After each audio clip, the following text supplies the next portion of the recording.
So today's webinar is for business owners. So thank you all so much for joining us. Today we're going to be discussing how to protect your wealth and legacy. First, I'm going to read a brief disclosure. This presentation is not to be taken as investment advice and should not be relied on for such advice or as a substitute for consultation with professional accounting, tax, legal, or financial advisors. The observations made are independent of Zoe Financial and should not be read as financial recommendations. Today's host is Andres Garcia-Amaya. He is Zoe's CEO and founder. Prior to founding Zoe Financial back in 2018, Andres was an executive director at JP Morgan Asset Management, where he helped oversee over $300 billion in assets. He is a CFA charter holder and obtained an MBA from the Wharton School at UPenn. There, he also received the Gerson Wharton Fellowship for Outstanding Record of Academic Achievement and the Turgot Foundation Fellowship. With you, Andres. Thank you, Alexandra, for the intro and for thank you to the marketing team to putting this webinar together. There's no way we would be able to do it without your help. So now I get the pleasure to introduce Alec. So Alec Montoya is a Mercer advisor. He's a CFP as well. He's a wealth advisor, and a couple of things about him. He has a national client base that specializes in working with small business owners, which is why we thought he would be perfect for this webinar. He actively incorporates business planning into clients' personal financial planning process, which I think is often one of the biggest surprises to people when it comes to what an advisor could bring in, and Alex is just a great example of that. Mercer Advisors is one of the largest and fastest growing registered investment advisors in the country. Mercer's comprehensive wealth service includes financial planning, investment management, tax planning and preparation, estate planning, insurance solutions, and corporate trustee services. So it really is kind of a one-stop shop when it comes to your financial life, which is one of the reasons that we partner with Mercer, because we bring a lot of values to clients, and we're really excited to have Alec join us for this webinar. So welcome, Alec. Thank you, Andreas. Thank you. Thanks for having me today. Looking forward to it. Awesome. So let's just get right into it. Before I go into the specific topic, there's a couple of new folks that I see right off the bat that are new to Zoe. So I wanted to just take a minute to explain our mission and what we do, right? So the mission here at Zoe Financial is to accelerate the wealth creation through exceptional client experience and innovative technology. So the way we do that is we find the best advisors in the country, like Alec, like Mercer, and we make sure that we position those firms with the clients that make the most sense for what they're looking for. So in this case, for instance, if you're a business owner, and we try to create an amazing experience from a technology standpoint, so that removes all the friction of hiring such a great advisor like Alec. So that's what we do. But the reason that we do these webinars is that regardless if you're going through Zoe to hire an advisor or not, a way to accelerate wealth creation is by educating people, right? And making sure that they have the right tools, even if they're not with an advisor, to really accelerate their wealth.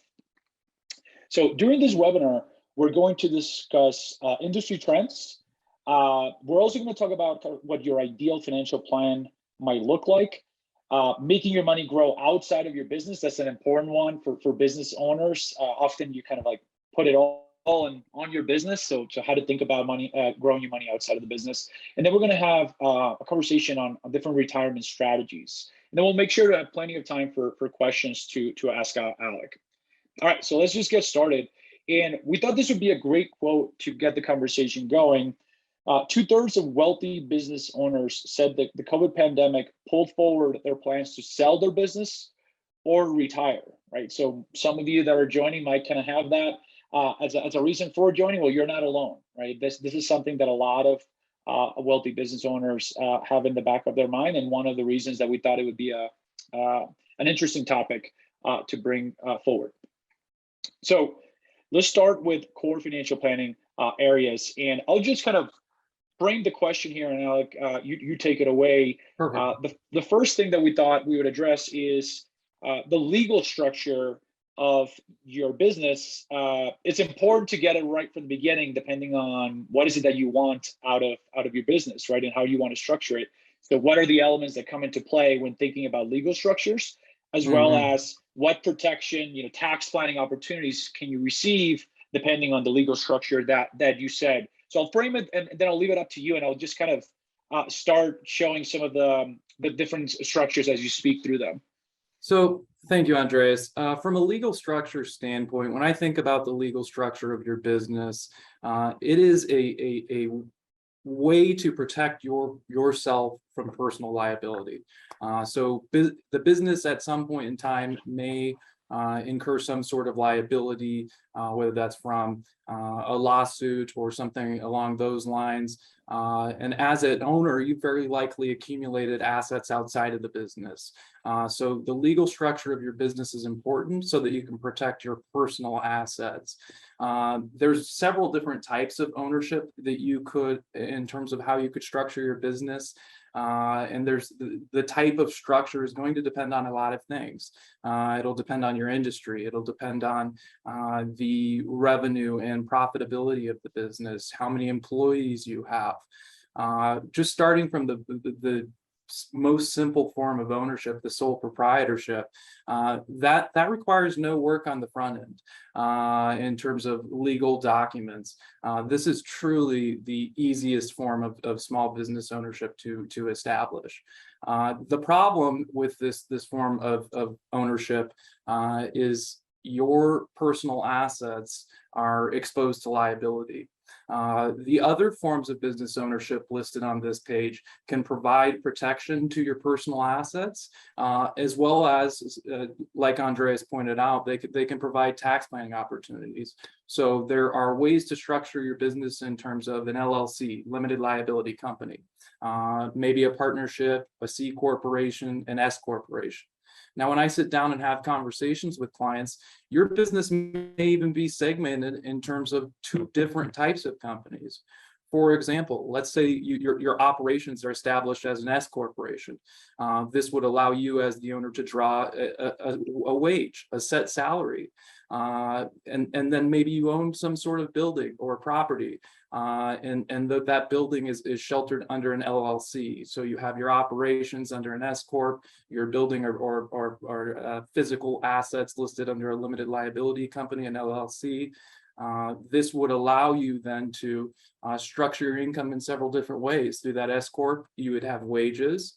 You could have dividend payments coming out that would not be subject to payroll taxes. You could pay rent to your operations. Your S corporation could then turn around and pay rent to the LLC that owns, for example, your building.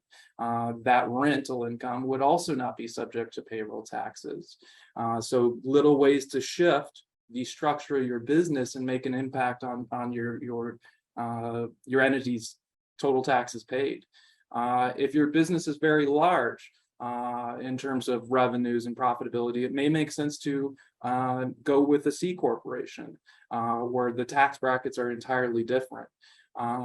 If you are approaching retirement and you have a closely held family business, I've seen our estate planning attorneys draft family limited partnerships and add marketability discounts to businesses. Now, what that is it's an estate planning tool where you can shift your business to this family limited partnership and protect more of your lifetime exemption amount. Currently, the Alec, federal.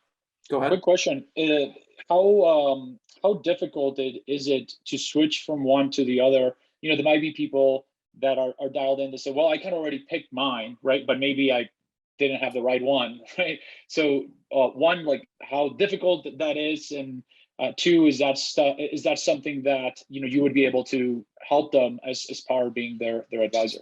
So it's definitely difficult. Not to sugarcoat it, switching entity type is a difficult process. There are legal considerations, tax considerations, and it just, to that note though, it's not impossible. And what it really takes is a qualified team of professionals. I'm a component of that team. I can't say on this webinar that I'm an expert in all areas, but I know how to get the right people in the room. And I know how to have those collaborative discussions. And I think that should, when we get later in the conversation, one of the key takeaways of this meeting is really making sure that all of your advisors are collaborating. I think that's one piece that's commonly missed. Yeah. Okay, great. So just switching gears from, in essence, how to make sure you have the right legal structure is how do you risk manage and essentially like you from the business, right? And what valuable assets do you want to insure within that business? What other lines of insurance should you consider once you're kind of looking at the business entity on its own versus, you know, you versus the business and ensuring that the legal structure is set up right? Great. So many of you on this webinar are likely targets in the instance of some sort of legal action. You have assets, your business has assets, it's important to protect those. And so from the standpoint of assets you want to insure, number one, you know, we commonly think of things like property insurance, such as insuring your building, insuring equipment, insuring automobiles. But there's other lines of insurance that are also important to consider. Intangibles, such as personal liability or commercial umbrella insurance. You may have an umbrella policy and a personal umbrella policy, but does your business have one of those? That is a low-cost way to shift and protect your business assets. So slide one, we focused on protecting your personal assets. This slide, we're now focusing on protecting your business assets. Another intangible thing, I'll run into business owners where there's a few key players, and it's likely those of you on this meeting. Now, if something happens to you, can the business continue on? What happens to revenues and profits? So a common example, imagine you have a physician or a dentist. If they become disabled in some way for a period of time, how does the business continue? Well, there's still expenses in the underlying business that need to be paid, and revenues may stop. And so as an example, you may want to have something like overhead insurance, where there's coverage or insurance protection to cover the cost of operating your business, those fixed costs that are going to continue regardless of something happening in your life that impacts business profitability. There's other lines of insurance for those of you that have a lot of employees and potentially a large 401k plan. You may want to consider something like fiduciary insurance, or there's also cyber insurance policies. Particular industries, professional industries, medical space, you also want to make sure you have specific lines of coverage to insure your business from risk. Great. And then when it comes to being proactive on the tax planning side, you know, will you have an underpayment this tax season? You know, what deductions could you be making? What are some of the, you know, you call it tips or ideas that you often see people miss because they're not being proactive about their tax planning? So I think a lot of everybody on this meeting is filing their taxes. I hope that that's the case. Everybody's filing their taxes and filing a return, but I'm not sure how many of us are involved in proactive tax planning. Right. And I think a lot of people think of proactive tax planning as you know, that's the job of an accountant, of a CPA. And I would push back on that and say that it's also your financial advisor should really be involved in those conversations as well, because we have a deep understanding of your assets, your personal balance sheet, your cash flow. We have an understanding of the types of accounts you're funding. And so there's ways that we could be proactive and collaborative with those tax planning, with those tax preparers to make sure that you're set up for success. Yeah. So this first one this first bullet point on the slide, many of you may have, while your business is in a period of growth, encountered periods of time where you were caught in April or at tax filing time and surprised. You were surprised by an underpayment. And it's challenging as a business owner to manage your tax payments. Are your quarterly tax payments enough? Are those estimated tax payments enough? And so I think it's really important that we sit down and look at where are you at in the course of the year in terms of revenue, expenses, profitability? Are your current tax payments going to be sufficient, or do you need to continue to budget for and account for a surprise tax bill at the end of the year? In addition, tax planning also allows you to find areas for additional deductions. You can take a look at, are there particular assets that you could depreciate at a quicker rate? Does it make sense to purchase something this calendar year over a different calendar year? Does it make sense to structure a new type of retirement plan? Those are all questions that you can start to ask yourselves and think about in that tax planning process. The last piece that I will add to tax planning is that I find it's particularly helpful in grasping a better understanding of business fundamentals. When you're taking a look on a regular basis with your financial advisor, with your accountant, on your profit and loss statements, that can allow you as a business owner to have a better understanding of what's happening under the hood, so to speak, of your business on a more frequent basis. So being more vigilant would be a good way to position that. Well, that's great, Alec. And I wanted to switch gears from being proactive in tax planning and tackle a topic that definitely is in many business owners' minds when it comes to talent, right? We're considering how tight employment is currently. It's something that's really important to think about and find ways to ensure that your business, obviously outside of being an amazing business, has the right setup, to attract and retain great talent. So I figured we could spend a couple minutes, talking about that. Maybe starting with insurance and moving from there. Excellent. So whether you're what I call a solo shop, sole proprietor, or you have a team of employees, as a business owner, it's important for you it's likely important for you to find these types of benefits for you, your family, as well as your team. From an insurance perspective, you're going to want to make sure you likely are going to want some sort of health insurance. And so reviewing those different coverage options, life insurance, disability insurance. Disability insurance is particularly challenging to navigate for small business owners. So having a team approach where you can go out and collaboratively work with the broker to find those policies at a favorable rate is extremely important. Next is retirement. So there's lots of different options in terms of how you can structure your retirement plan as a business owner. You may start small, and as the business continues to grow, your retirement plan may evolve. Unlike the legal structure, it is far easier to evolve and shift your retirement plan structure. And so this will change with the times and with your profitability, as well as your overall funding goals for retirement. There's some other benefits as well that you could add to the mix. Things like a health savings account or a dependent care FSA are considerations. I'm a huge fan of a health savings account for clients. I believe it's a great way to accumulate additional dollars for your future with favorable tax treatment. When I look at all of these benefits combined, though, and I think about the advice that I provide to my clients, it's never stop echoing and just reminding your team about the benefits that you're providing. These are a cost to you. They're a form of compensation for your team. Continuing to use these as little hooks to remind them how much you appreciate them, remind them how much you contributed to their accounts, remind them how you're supporting their families in this financial way.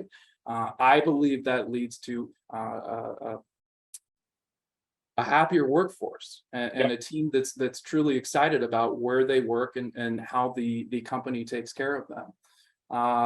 The last thing I would say in terms of this slide, many of you on this call, your business sizes will vary in terms of number of employees. Some of you may have a couple of employees, a handful of employees, others may have dozens. And there may be some on the call that have, excess of 100 employees. Now, when you start to think, one thing that's missed at large companies, when I think companies with 500, 600, 700 employees plus, their human resources departments are educating their team on these benefits. When I go and I talk to my business owners with a handful of staff members, I have a business with a little over 100 employees, and their HR department does a good job at explaining these benefits, but really breaking it down for your team is something that I think is valuable. So for a lot of my clients, I'll pop on once a year and do an employee benefits meeting, just a webinar like this, and chat through, here's what your company offers. These are the types of benefits you have. This is when, if I were in your shoes, I would consider choosing this benefit over the other. So educating your team, that's a huge part of your benefit package. Educate them on what you offer currently. And I would echo that, and I would say that it just builds trust, right? That you're kind of putting the options out there, the ones that you're offering, maybe potentially what down the road you're looking to offer, but just kind of having that dialogue and providing the transparency and educating them is just a huge way to build that trust. To your point earlier of, okay, the employer is trying to essentially, based on the stage that they are, to help as much as they can and provide this benefit. So I think that's the educational component is definitely it's huge. All right, so the next topic that I have here is more focus on succession. And if there's a business sale, there's an exit, what type of questions do you see clients bring up? What type of areas maybe they're not thinking about that they should? So I'll just put up this on the screen, and then I'll let you talk to them. Yeah. So as a business owner, I mean, your business is likely a large part of your identity. You've put a lot of time and effort into growing this. It's your baby. And so when I sit down with clients and we start to think about the transition plan, it's easy to get caught up in the numbers. It's easy to get caught up in the taxes, and don't get me wrong, the price point, the terms, the tax ramifications in terms of how you structure the transition or sale are all important considerations. But when I have conversations with clients, one of the first questions I ask is this person the right fit? Is this entity that has proposed this acquisition? Are they the right fit? Do they align well with your vision and goals for the continuation of this business? Because life's is about a whole lot more than just money and taxes. And so I think that's something that's really important just to keep front and center of the decision in terms of how you structure it. And it's also important to make sure that it's a win-win for both sides. You of course want to collect as much as you can. You want the best and most favorable terms, 100% absolutely. But when I sit down with most of my business owner clients, being that this business was a big part of their personal identity, is and remains that, most of those clients would like to see that next generation, so to speak, continue to succeed and thrive, right? You want to see that legacy continue. And so really making sure that you structure it in a way that's a win-win for both, I believe is important. So coming from a mindset of abundance over a mindset of scarcity, I think the best decisions are made from a mindset of abundance over scarcity. And so that's how I truly start to work with clients in that process. Number one, is this the right fit? Number two, collaborative discussion with all of the professionals that are on your team. How does this flow through from a tax perspective? Can we structure this in a particular way that's better for taxes, that's better for you, better for the acquirer? Those sorts of things are all important to consider, but you have to have everybody working together. You have to have your financial advisor. You have to have your accountant. You have to have your attorney, all involved in working together. If they're not working together, it's going to be inefficient.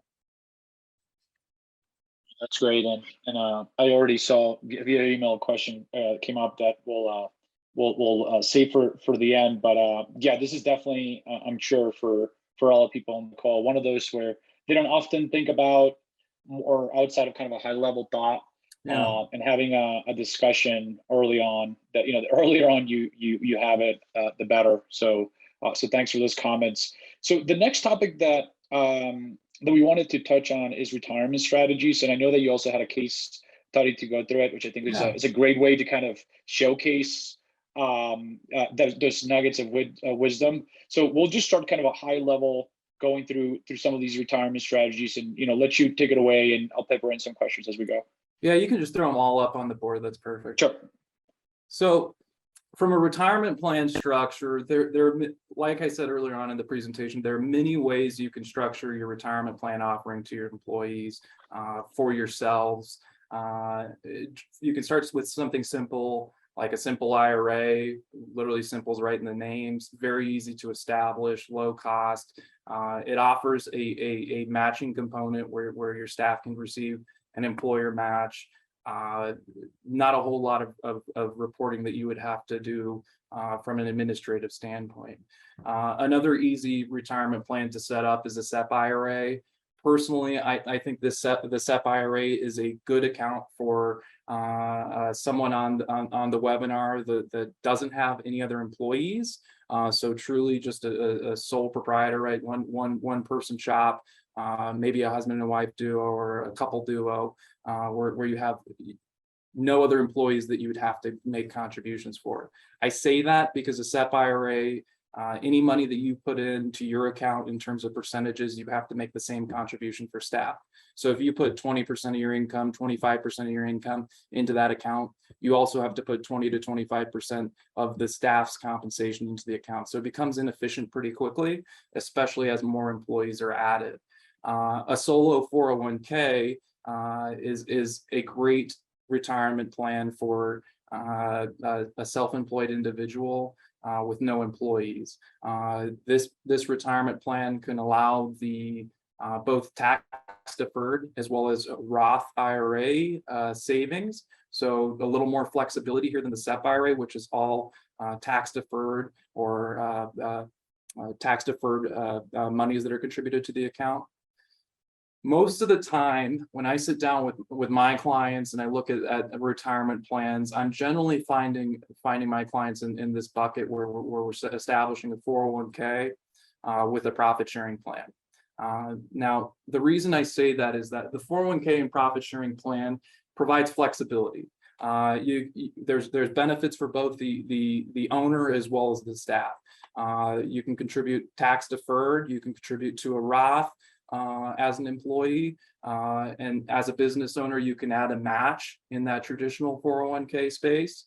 And then with the profit sharing plan feature added on top of your 401k, you're also able to make episodic deposits to staff's accounts. So you can sit down and look at, you're not locked into making these larger deposits. You can sit down and look at, what was the underlying profitability of the business? Do I want to shift more money to staff's accounts?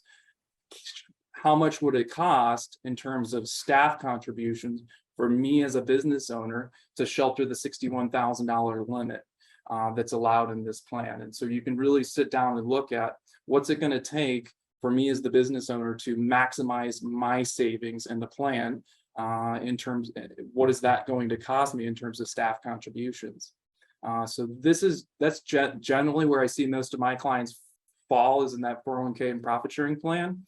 A little more expense to it because if you have employees, you're going to need to have an actuary and a TPA reporting to the Department of Labor on the plan. But it doesn't scare me. I have many of these plans on the book, sort of thing, where they're easy to set up when you know what you're doing. The last one on the page that I point out is a cash balance plan. My case study here in a little bit is going to go through that. A cash balance plan is very unique. For the participants on the call, there may be 2 or 3 of you that this is applicable. A cash balance plan is not something I see all businesses establish. It is an addition to a 401k and profit sharing plan. So you have your 401k and profit sharing plan, and then the business decides, you as the business owner decide that you want to add a cash balance plan on top. And we'll go through an example here in a second, Andreas, if you flip to that. Yep. Right. So there's two columns here that I'll point out. There's an internist, my client internist, she's 37. Her taxable income was $675,000 in calendar year 2021. Her husband is a general surgeon. He's 35 years old. He's a W-2 employee. So his salary is $350,000. Now taking a look at the various line items below, you'll see this 401k profit sharing plan in calendar year 2021. My internist client was able to save $58,000 tax. All of those contributions can be tax deductible and grow tax deferred into that 401k and profit sharing plan. In addition, her husband was able to save the $19,500 into his 401k plan as an employee at the hospital. The small business owner client, the internist, also established a cash balance plan on top of the 401k and profit sharing plan. We funded $114,000 into that plan. All of those contributions avoided federal and state income tax. So deferred the income to a future date, which makes a lot of sense when you're in that income bracket, avoiding federal tax, avoiding state tax, when you really start to ratchet up there in those brackets. This cash balance plan is a great tool for business owners that have very few employees or earn substantially more than their staff. And so if your compensation is substantially higher than that of your staff, this could be a unique bucket for you to fund. In addition, the cash balance plan is particularly attractive for older individuals. Now, this client here at age 37, she was able to fund 114 grand. If she was in her mid 50s, the number would be closer to 200. If she was in her 60s, the number approaches $300,000 in terms of max funding. So it ratchets up very quickly in terms of the potential tax savings. Now, when I go down to the bottom, you'll see total tax deductible savings of $183,000. You'll also see total Roth savings of $33,000. What happened here, you'll see we contributed to the backdoor Roth IRA, a more commonly known tax strategy. There's 12 grand there. In addition, we set up what's called a mega backdoor Roth inside of the internist 401k plan. Now, what that is funding after-tax dollars into the 401k itself. And when you set up your 401k plan, you can create a feature that allows you to then convert those dollars, those after-tax dollars, to Roth under the umbrella of your 401k itself. All of this planning is very complex, very unique, but this just provides an example of the flexibility you can create for yourself as a business owner to save for your future. Yeah, this is great. And so that total tax deductible savings, essentially the 183,000 is, if you look at the 675 plus 350, in the eyes of the government, when they were then going to tax you, you would deduct the 183,000, right? Essentially, they would tax from what's left after the 183,000. Is that correct? Correct. Yeah, correct. And your cash balance plan contribution is not exposed to payroll taxes as well. So another benefit there, it's a business expense. Same is true with profit sharing. Yeah, I think this is just a great chart to showcase why it's worth taking the time to doing this. Is that it's not just like a nice exercise where you could save $1,000 in taxes. Like in this case, it would be, I don't know, somewhere between 60 and 80 grand in taxes that you would pay at the federal level, right? So nothing that's insignificant, and definitely something that should encourage people to be like, wow, okay, maybe I should look into some of these outside of just kind of your traditional 401k, et cetera. So thanks for walking us through this one. This one, when you shared it to me outside of the call, I was like, okay, this is really powerful. Okay, so last segment here is just to kind of go through a couple financial planning tips before we move on to the section to hear a little bit about like why you became a financial advisor, financial planner. So I'll just, you want me to go one by one? You can just throw them all up. Yeah. Okay, cool. So like Andrea said earlier, I feel it's extremely important to tie in your business financial planning with your personal financial planning. So when I work with clients, it's a combination of both because they're so interconnected. So this slide, we focus a lot on your business, and this slide starts to focus now on your personal financial planning. And from that standpoint, when I sit down with my clients, I think it's important just to set those savings targets, set those savings goals when you're in accumulation mode. Now, if you're approaching retirement or thinking about retiring, the conversation can more be on what does the future look like in terms of your distribution needs. Another common thing I see is or mistake I see is we tend to invest in areas that we're comfortable with. So as an example, healthcare professionals may be more likely to invest in healthcare type companies. And the same could be true for professionals in the technology industry, and so on and so forth. And so I think it's really important, and you also have exposure to those industries via your business ownership. So continuing to diversify outside of those areas is very important. Now, another thing that I think is extremely important to think about too is we can talk all about the future, and I can show you all this fancy math and these fancy retirement plan structures in terms of how to shelter more of your money and save more of your money. But at the end of the day, it's not all about tomorrow either. You need to enjoy life today, and so combining that into the equation is an important thing. Are you enjoying your life outside of your work? Or do you need to hit these savings targets, or can you dial back? Are you reaching the point in your business where maybe it's time to bring a partner in so that you can scale out a little bit and add some flexibility to your life, right? So start to think about, always have your eye on the finances and taxes and all of that, but also think about what's really important to you, truly important to you, and excites you.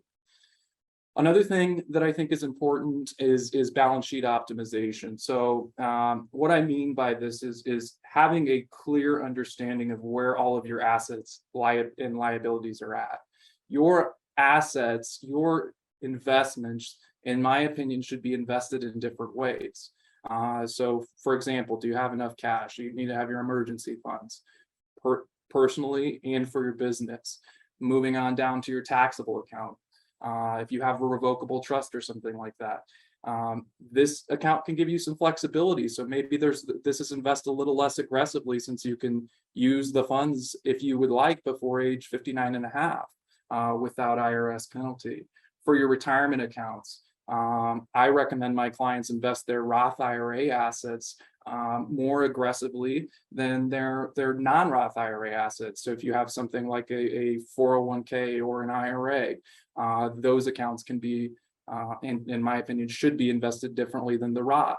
We want to maximize the tax-free growth potential of your Roth. And so asset location, I think, is something that's important to consider related to the context of your personal balance sheet. We talked about tax planning, proactive tax planning. I just feel that's a must, especially for small business owners. There's just so much that you can do in that space, and invest with a wealth planner. At the end of the day, many of you are likely very busy in your personal and professional lives. One of the best pieces of advice that I think I can provide to clients is to practice delegating, right? Find someone you trust, someone you can count on and rely on, that can handle a lot of the day-to-day intricacies of these different topics, and really make sure that you and your family are taken care of. An added benefit is that the fees for our services could very well be tax deductible for you as a business owner. So another great consideration in terms of having a formal relationship with a comprehensive planner like myself and Mercer Advisors. Yeah, I think that's a perfect segue, Alec, to the next section here, which is, let's say that some of the folks that are on this call already have a wealth planner. Yeah. So what are some of the questions they should be asking to ensure they get the most benefit out of that relationship, but also to see if there is gaps with that wealth Yeah. planner and their ability to service them as business owners? So some of the takeaways that I would walk away with from today's discussion, I would really ask your advisors, do I have the best retirement plan structure in place? Your business has likely changed over the years, and regularly Right. reviewing the current structure of your retirement plan to determine whether it's still the right structure for your retirement plan offerings, I think is an important thing. So asking that question, being proactive about that question, I feel is very important. Another key takeaway I think is take a look at the risk to your personal assets from a business perspective. Have you protected yourself from liability? And the same is true related to those other insurance products that we talked about earlier. Are you protected in a worst case scenario? That's another important takeaway, I feel. And then the last question that I'd like you to ask yourselves is, are my professional advisors collaborating at this time? Is your financial advisor and your accountant and your attorneys, are they collaborating? Because I feel that's extremely important for complex situations like that of many of my business owner clients. Yeah, I think that's a really good one, and one that's often missed, meaning you assume that that's not something that the advisor should be doing or that's included in the service, but it's like, how could the advisor help if they don't really collaborate with the other folks, such as a tax or estate planner. So thanks so much for that. One of the sections that we included in here is, we really value when it comes to the partners in our network is how committed they are to their profession, and in essence, how much they do this out of as a mission outside of just being a profession. So one of the questions that I was just kind of lay out, Alec, is, why are you a financial planner, right? What made you kind of decide to go in this direction, and what keeps you going? So my story really goes back to the financial crisis. Growing up, both of my parents are in the housing industry. My father is a home builder. My mom manages a few title company offices, so closing offices for mortgages and when you're closing on real estate. I remember going through that environment and seeing the stress that it caused for my family, for my parents. I remember like it was yesterday, my neighbor, my best friend, next door neighbor being foreclosed on, his family losing their house. I remember overhearing my parents talking at the dinner table about just questioning, how are they going to keep? How is my dad going to keep his laborers employed and compensated? How is my mom going to keep all of her title agents employed and compensated?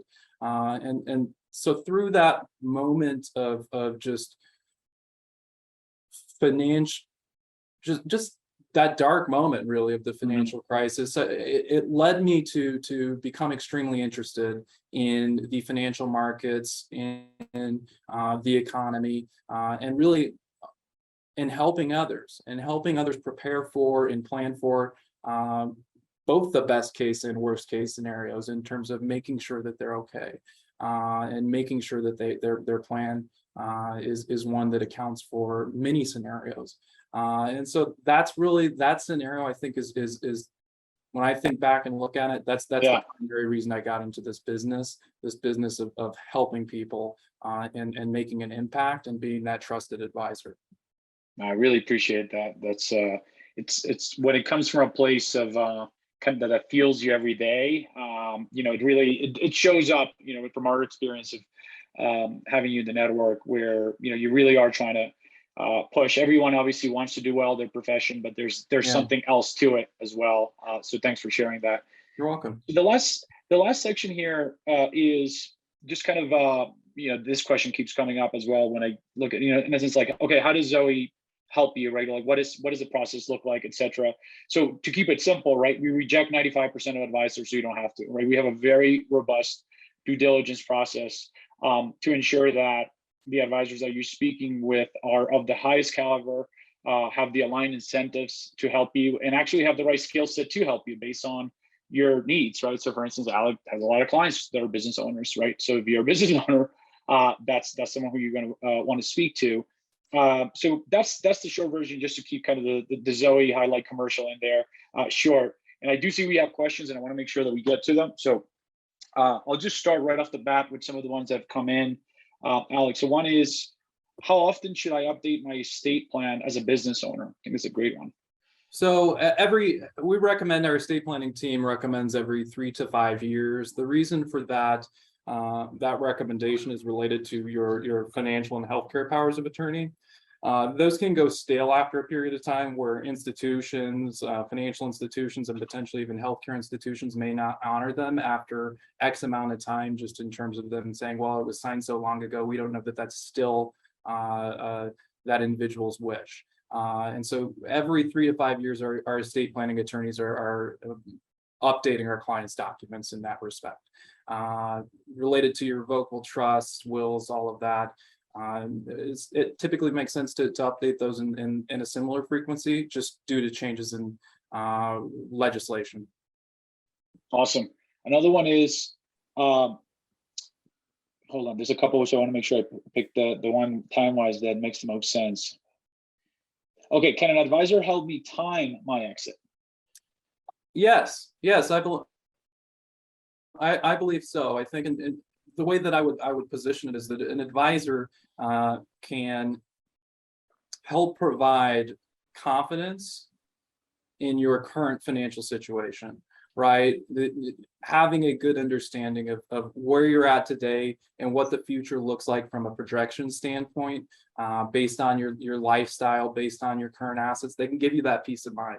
And that'll really help you as a business owner have a better feel for when can you exit, when is it a good time. Yeah. And an advisor that specializes in working with small business owners will have experience in terms of navigating those exits and seeing different ways that they can be structured, or they can sit on your side of the table, right? When I go to the meeting with my clients, I'm sitting on our side of the table talking to the attorney and figuring out, okay, how is this best structured related to their current situation? Because this is a long-term relationship. Yeah. My hidden agenda at the end of the day is to have a long-term relationship with my clients. That's great. So this one is, how do you get all of your planners to collaborate? It's a good one, because sounds easy, I'm sure, to say out loud, but. I love the question, and it's the best way, the way that Mercer Advisors solves for it, and I think it's unique, and it's a way that really truly empowers me as an advisor to my clients, is having an organization where those parties are all on the same team, right? So when I sit down and look at my client situations, many of my clients file their taxes with our accountants on staff. Really all of my clients use our estate planning team for their estate documents. For clients that have over $1.5 million with Mercer, we provide estate planning as a complimentary service for those core fundamental estate planning documents. So having a team approach, I think, is truly a good way to do it. It's harder to set it up when you've got different companies involved in the mix, right? An outside accountant, an outside attorney, and an outside advisor. Far easier to be collaborative when everybody's on the same team. Yeah, I could definitely attest to that. So thanks for that context. So maybe we'll keep this to the last one here. Well, actually, I lied. There's one more after that. What are the benefits of diversifying my investments from the industry of my business? So the key word, I think, would be diversification. Having different return characteristics working different investments working for you at different times. So particular sectors and industries can have different cycles at different times of the economic expansion or contraction. And so having investments that are different in that respect can allow for things to be doing good or better than other components of your portfolio. And so having to smooth that cycle. When I start when I sit down and look at clients' portfolios, many of you have accumulated large amounts of wealth. And market volatility like we're seeing this year, it's become more painful than ever, right? And the example, I think this goes to the next question as well, Andreas. The example that I provide is when you had $100,000 and it went up by 10%, your portfolio went up by 10 grand. When you had $100,000 and your portfolio goes down by 10%, your portfolio went down by $10,000. Hurt, right? But didn't really change your life. Now, flash forward to today, you have a portfolio of $1 million, $2 million, and you apply market volatility like we're seeing concurrently. Those swings emotionally feel a lot different. From a volatility perspective, from a percentage perspective, it's the same. The difference now is your financial situation is entirely different. Right. It's become more complicated. And so having those asset classes, having those investments that can work for you at different times can help smooth that cycle and help quite frankly help you sleep better at night. Yep. So to finish on a question that that's come up. Oh, actually, there's one more that's specific to Mercer. So maybe this is, so what does Mercer Advisors, how do you charge for the services, when it comes to assets under management, et cetera? So maybe a little bit of color of how usually clients pay for this. Yeah, so we charge a percentage of assets under management fee. That fee scales downward in terms of the level of assets that you have. For those of you that are particularly interested in learning more about Mercer Advisors, feel free to reach out to Andreas and team, and we will connect you with a representative at Mercer that can walk you through that entire process in terms of what it would look like to be a Mercer client and how the fees would be charged and at what percentage and rate. Yeah, and I would say on that point is that this is the more the assets are that would go to an advisor, the more in essence they're going to work with you to see what services you get when it comes to, for instance, estate planning, etc. Yeah. But what I would say, I guess, from the Zoe side is that we take into consideration the fees that the practice charges even before they get into the network. From the perspective that we see it is, if they're not competitive, why would we partner with them type thing? Yeah. So from that perspective, it's something that we feel very comfortable with the fee schedule that they have, especially for the service that they have. But it's worth saying, because we do look at that before we even let advisors in.